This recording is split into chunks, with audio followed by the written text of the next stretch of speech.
এটা অনেক দিন আগেরই রান্না, অনেক দিন ধরে ভিডিওটা ছিল আমার কাছে, তো দেওয়া হয় না।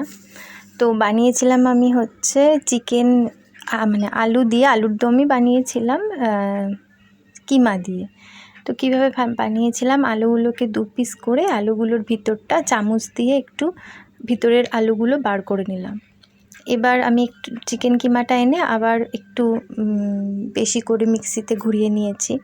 এর মধ্যে দিলাম নুন, হলুদ, জিরের গুঁড়ো, টক দই, গোলমরিচ, আদা রসুনের পেস্ট। কিমাটাকে আমি মেখে রাখবো। এরপরে আমি তেলের মধ্যে দিলাম নুন, হলুদ আগে দিয়ে দিলাম, কারণ আমি এবার আলুটাকে ভাজবো। আলুটাকে ঢেকে ঢেকে হালকা আঁচে আলুটাকে ভেজে নেব। আলুর ভিতরের যে পুরগুলো, ওগুলো তো আমি বার করে নিয়েছি আগেই। এবার পেঁয়াজ, আদা, রসুন, টমেটো বেটে নেব। এবারে আমি একটুখানি, আমার কাছে ক্যাপসিকাম ছিল তো আমি দিয়ে দিয়েছি, আপনারা চাইলে স্কিপ করে যেতে পারেন, না দিলেও চলবে।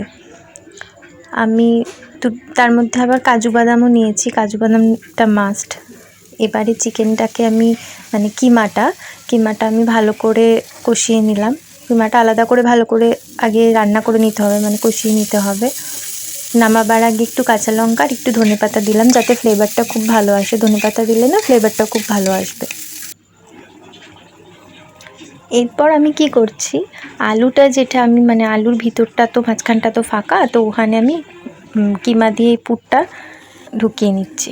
সব আলুগুলোর মধ্যে ঢুকিয়ে নিয়েছি, রেডি করে নিয়েছি।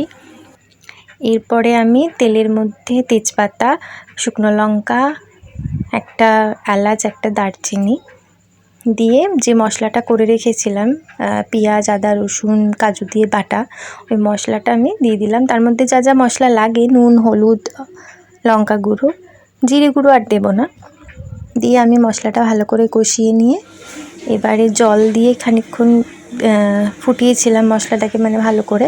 তার মধ্যে নামাবার একটুখানি আগে আলুগুলো সব দিয়ে দিলাম।